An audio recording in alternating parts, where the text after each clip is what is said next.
there is a lot of things in life that are difficult. And you have to ask yourself the question right off the top, are you going to be one of those guys that are going to go and back off every time something is difficult? Or do you want to be one of those guys that says, look, it doesn't matter if it's easy or difficult or most difficult, I'm going to go and crush through it. That's me. That's the person that I want to be, and I'm going to prove it to myself, and I'm going to prove it to the rest of the world. It drives me crazy when people say they don't have enough time to go to the gym for 45 minutes a day and work out, or to do something for 45 minutes to an hour a day to improve, if it is physically improve or if it is mentally to improve. Imagine you read 1 hour a day about history. How much you will learn after 365 hours in 1 year. Think about if you study about the history of musicians, of composers, how much you would know. Imagine if you would work on a business, on some business that you want to develop every day for an hour. Imagine how further along you will go and get. So it drives me nuts because when people say we don't have the time, we have 24 hours a day. We sleep 6 hours a day, so that gives you still 18 hours. So we have 18 hours a day. The average person works around 8 to 10 hours. So let's assume it's 10 hours, so we have 8 hours left. Then you travel around an hour a day, maybe 2 hours a day. So now you have still 6 hours left. So what do you do with these 6 hours? What do you do with these 6 hours? Then we eat a little bit, then we schmooze a little bit, talk a little bit to people and all that stuff. But you can see how much time there is available if you organize your day. So you got to work hard. I mean, let me tell you something. When I went to America, I went to college. I went and worked out 5 hours a day. And I was working on construction. Because in those days in bodybuilding, there was no money. I didn't have the money for food supplements or anything. So I had to go to work. So I worked on construction. I went to college. I worked out in the gym, and at night from 8 o'clock at night to 12 midnight, I went to acting class 4 times a week. So I did all of that. There was not one single minute that I wasted. And this is why I'm standing here today. I became very friendly with Muhammad Ali in the 70s. And Muhammad Ali worked his butt off. And I saw it firsthand. And I remember that there was a sports writer that was there in the gym when he was working out and he was doing sit-ups. And they asked him, how many sit-ups do you do? And he said, I don't start counting until it hurts. Now think about that. He doesn't start counting his sit-ups until he feels pain. That's when he starts counting. That is working hard. And so you can't get around the hard work. It doesn't matter who it is. I remember when I wanted to be a bodybuilding champion, including my parents and everyone else around me, said this is impossible. Why don't you become a ski champion? That's what they do in Austria. Or a bicycle champion, or do some track and field. You can't be a bodybuilding champion. That is exactly what I heard, and of course I proved to the people that it can't be done. So whenever someone said to me, it can't be done, I heard it can be done. When they said no, I heard yes. And when they said it's impossible, I heard it is possible. I'm a strong believer of what Nelson Mandela said, that everything is always impossible until someone does it.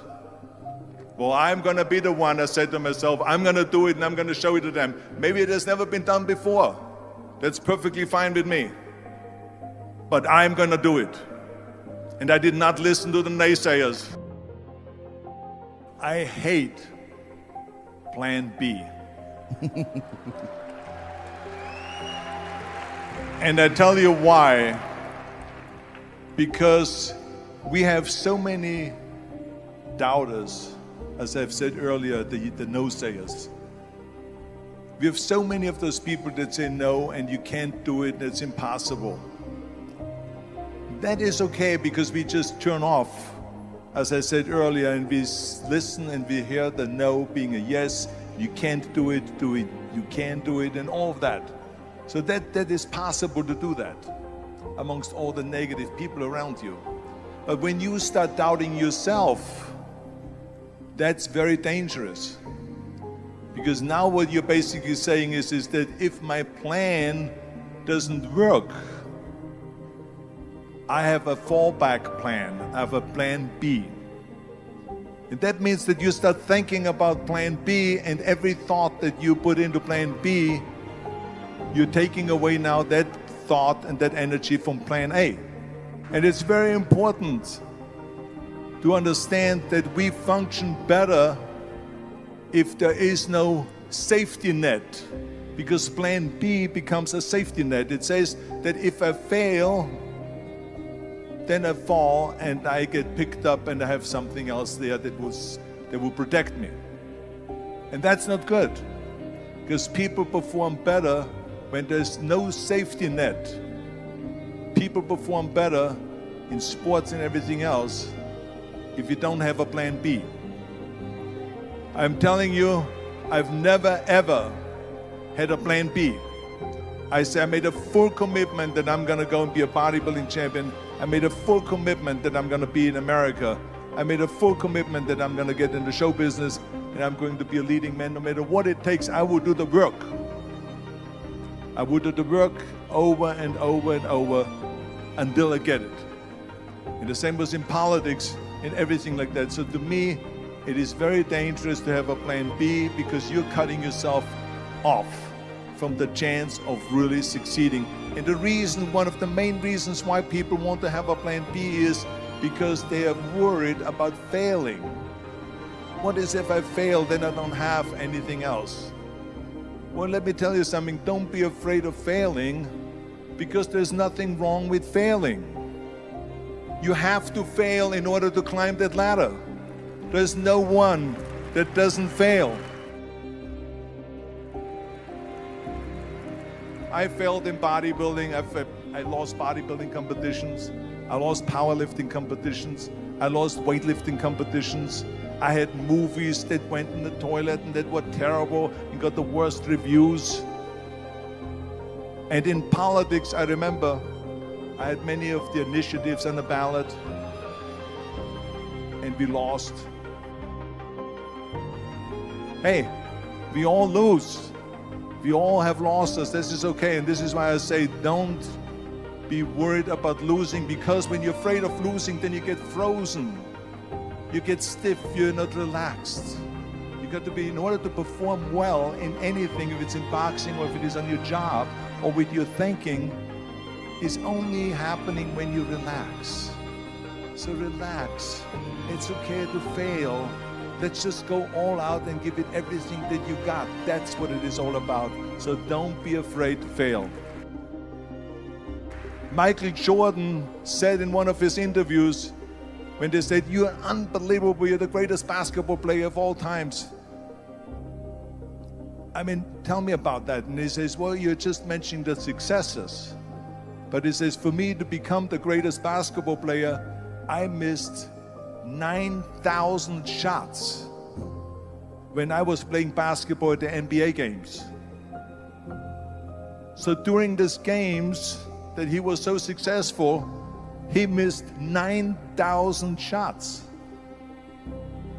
Does it make him a failure? No. He's one of the greatest basketball players of all times, but he failed 9,000 times. Do you get it? We all fail. It's okay. What is not okay is that when you fail, you stay down. Whoever stays down is a loser. And winners will fail and get up. Fail and get up. Fail and get up. You always get up. That is a winner. That is a winner.